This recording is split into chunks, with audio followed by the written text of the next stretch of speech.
Season 4 Reloaded is in the next few days, and while everything's still radio silent, I'd expect a full reveal of the content coming as of tomorrow. But in the meantime, I wanted to take a look at the existing issues that are known, tracked, with fixes inbound, and then discuss a bit of some changes that definitely need to be made on a technical level, because there's still some issues that now are persisting for a whole seasonal cycle, plus things that have been problematic since Season 4, 3 Reloaded, and earlier. So as we go along, drop your thoughts down below. What fix or change are you hoping to see Modern Warfare 2 Season 4 Reloaded bring along? If you enjoyed the video, you'll find it at all insightful, do me a favor and drop a like on it. And if you're new to the channel, consider subscribing to stay updated with all things Modern Warfare 2, Warzone, Season 4 Reloaded coverage, X-Defiant, and more FPS content. I'd love to have you in the community. Finally, check out my friends over at Gamer Advantage. We just launched the new limited run of the Espresso bundle, but more on that in a bit. For now, let's jump into it. So let's start out on the Modern Warfare 2 side of things. First, and full disclosure, there's not a whole ton that has been publicly tracked and listed with fixes inbound, but that's something that I would assume that there is still a ton behind the scenes that will be adjusted come the time of the update itself. Patch notes usually end up having a massive list more of bug fixes and changes that are made that were never really publicly addressed on things like the Trello board. But what has been listed so far are that Black Cell operators are not showing up on platform to platform for those that bought the Black Cell bundle. That will be resolved. There should be a resolution for the problem where accepting a friend request in ranked can bring up a non-dismissible menu, meaning that you're just stuck there. There should be a resolution for geometry issues with Santa Senya, the battle map, not the 6v6 map, and there should be audio bugs fixed on shipment as well. So frankly, not a whole lot listed, but also not a whole lot has happened in multiplayer at the core level to really change much that new issues have been present. Others still persist, but in regards to new issues being resolved, I mean, if you look at the Season 4 update, there really wasn't a whole ton that was added to multiplayer to begin with. DMZ, Warzone, all that kind of stuff introduced things that on a fundamental level added new items, added new ways to interact with the game, new quality of life changes, stuff like that. But multiplayer is just kind of like, here's a new map. Didn't really offer a whole ton, fundamentally speaking, that changed things on a base level. So therefore, what we had issues of before, some of those persisted, some on a more minor scale, like we just mentioned, have come through as well. But the big stuff really comes down to Warzone and DMZ for the larger game-breaking things that have been tracked and addressed here upcoming. So jumping into that. Firstly, Raven and Infinity Ward are aware of stat tracking issues where there's inflation or inaccurate numbers of eliminations on scoreboards, after-action reports, and global combat stats. Now, this is something that is kind of weird because it will inflate that, but also it's not tracking fully to the extent of what you should be having. I mean, there was a period of time where deaths were registering, but kills in Warzone were not. So you're essentially going negative almost every single game. Not entirely sure if that particular part has been fixed out just yet, but I have seen that the inflation and inaccuracy of kills and eliminations still does persist. So that should be coming here with a fix inbound. The SR tracking in ranked was not granting proper SR in rare cases. There were subtle deviations in reported versus gained SR, and the pregame lobby would sometimes show SR gained for eliminations and assists, but then would refresh at the match start, though it would sometimes carry over or not. So it was this weird just disconnect all around where SR wasn't tracking properly. That should be something that's fixed out as well. For Vondel in particular, right after the launch of Season 4, the street panels that showcase the fog rolling in and what degree of fog we'd end up seeing, those were disabled. Hopefully these are going to be enabled again to allow for further map knowledge in game. The rejoin feature has a bug with it where spectating the last player alive who disconnects, the players will then spectate themselves. So that's something that's going to be fixed out as well. The rejoin feature, I gotta say, even though what we just mentioned is a bug, it saved my skin a couple of times in regards to ranked matches. Thankful for that that's finally in play. Voice chat, they're going to be investigating the names on the HUD, and I really hope this one is finally fixed. This is now going to be a whole seasonal cycle that this has persisted, where you'll just see randomly pop up enemy names on that right side of your HUD. That's something that usually gives you indication that there are players there, but I mean, it's happened for a whole season where it'll pop up and there'll be nobody near you. They could be entirely across the map. Another thing that is going to be resolved here, fingers crossed, is that of the downed eliminations bug. For those that are unaware of what this is, it's when you're killed immediately, even if you have a self-revive or a self-pistol.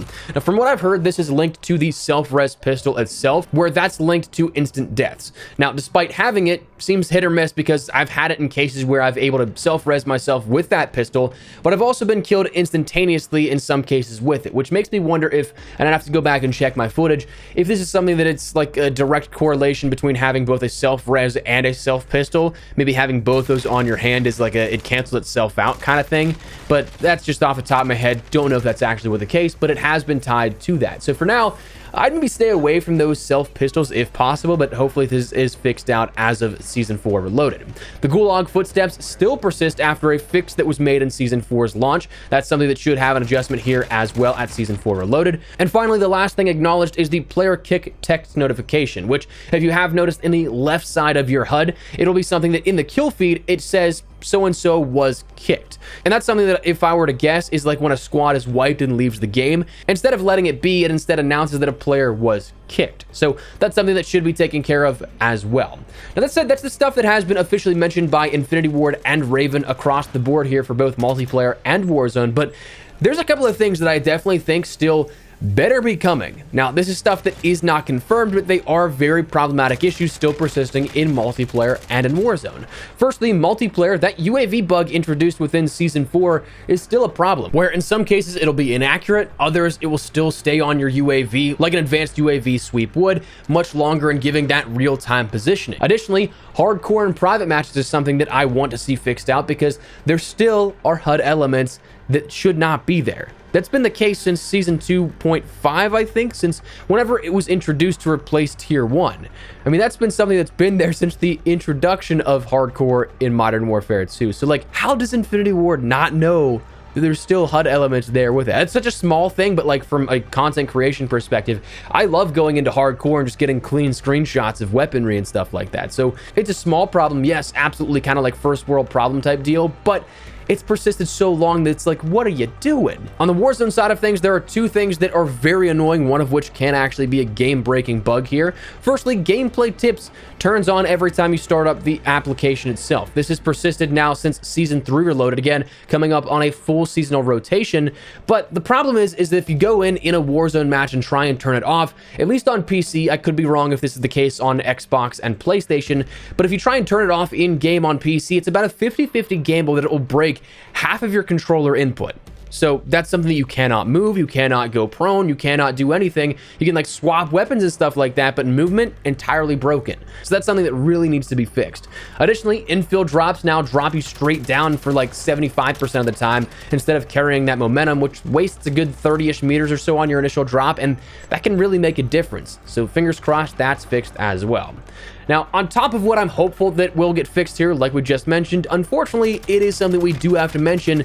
There's going to be plenty of unintended bugs to see after Season 4 Reloaded. I get it, the game dev is a house of cards. Altering one thing affects other areas, but this year seems to have been exceptionally bad for unintended bugs and consequences of updates, where things will break after fixing something else, like two things break after fixing one. So fingers crossed that list after Season 4 Reloaded is minimal, but I'm expecting still a handful of things come 3 to 4 weeks from now when we discuss this same type of video, talking about changes coming in Season 5's update that will be introduced later this week with Season 4 Reloaded. But for now, that is the changes we know of that are coming, some that are hopefully coming, and others that you should be aware of after Season 4 Reloaded. But before we wrap everything up, I want to take a few extra seconds to talk about Gamer Advantage. I'm sure you've heard the pitch before. Truly think they're the best blue light glasses company on the market, with the most lightweight, comfortable, and durable frames out there. But if you have to pick up a pair for yourself, or maybe you want to pick up another pair, we just teamed up to launch the Espresso Bundle. And what makes this bundle different is only a little bit, but it's a cool way to directly show some love to the channel. You get a pair of the Inferno glasses with my logo etched on the frames, a microfiber carry pouch with a cleaning cloth, both branded with the channel's artwork, and a polarized magnetic sun clip. Really cool to have if you want to use them as sunglasses, or if they are a prescription pair, you can use them as your daily driver glasses and sunglasses just by throwing on that sun clip. These are in limited stock, and I don't think we're going to be doing another batch for quite some time, so if you'd like to check them out while supplies last, and of course, you can use code Espresso to get yourself 10% off your entire order. But link is in the description below. For now, that's what we're going to call it. Let me know your thoughts down below. Are you guys looking forward to Season 4 Reloaded in any capacity, whether it be for the new raid, the events, and the camos that come along with it? Whatever the case, drop your thoughts down below. But if you guys enjoyed the video, you find it at all insightful, do me a favor and drop a like on it. And if you're new to the channel, consider subscribing to stay up to date with all things Modern Warfare 2, Warzone, X-Defiant, and everything else related to COD and other FPS content here on the channel. I'd love to have you, but for now, thanks so much for watching. My name is Espresso. I'll see you later. Take care and peace.